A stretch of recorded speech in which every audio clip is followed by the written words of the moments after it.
Hello again, church family.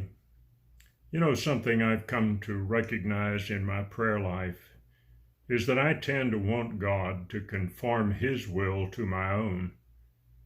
It goes something like this: God, please grant my wish. Jesus prayed, not my will, but thine be done. Well, the will begins with the desire of the heart, and I consistently struggle with the desire of my heart conforming to God's will. Let me read for us 1 John chapter 4, verses 7 and 8, reading from the NIV translation. Dear friends, let us love one another, for love comes from God.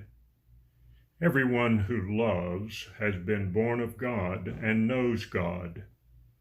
Whoever does not love does not know God, because God is love. Several years ago, I had an experience that really brought this home to me. I've shared this previously with some of you in class settings. It concerns a business associate of mine in the Oklahoma City market area who developed a lung disease that ultimately necessitated a double lung transplant. Her name was Susan, and she was married and a mother of 2 high school boys, and she expressed to me her deep desire to live long enough to see them finish college. She was on a donor list, and as she neared the top of the list, she had to rent an apartment in Dallas near Southwestern because time would be of the essence when the lungs became available. One day I was in a business when I received a call from another associate informing me Susan was going in for this very dangerous but necessary double lung transplant. I was able to slip into a storage room to pray. Something happened during this intercessory prayer time that almost drove me to my knees. All of a sudden, I had an overwhelming and clear sense of the depth of God's love for Susan. There was no assurance the surgery would be a success. There was no assurance that Susan would live to see her sons finish college. All I can tell you is that I had this unexplainable, keen awareness that Susan was in God's care. Was this emotional encounter that day really from God?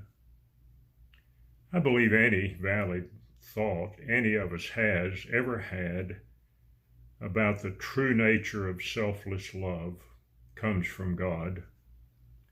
My experience that day remains indelible to me as a unique, to this point, once-in-a-lifetime gift from God. Thankfully, Susan's surgery that day was a success, and she's not only seen her 2 boys finish college, but is continuing to do as well as can be expected. But my story is not a story of physical healing or granting wishes.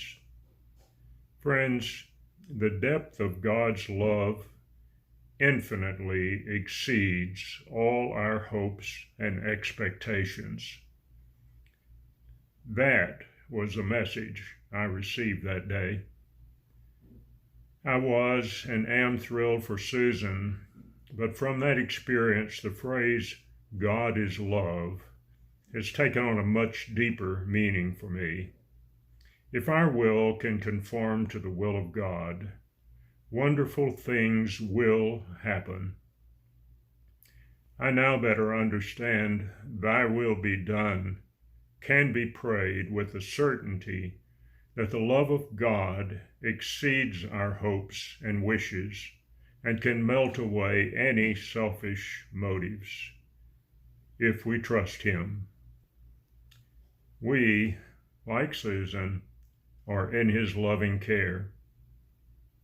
Reading again from 1 John 4, this time verses 11 and 12, and from the Message.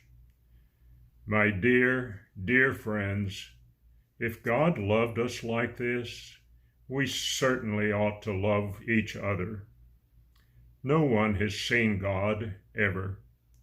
But if we love one another, God dwells deeply within us, and his love becomes complete in us.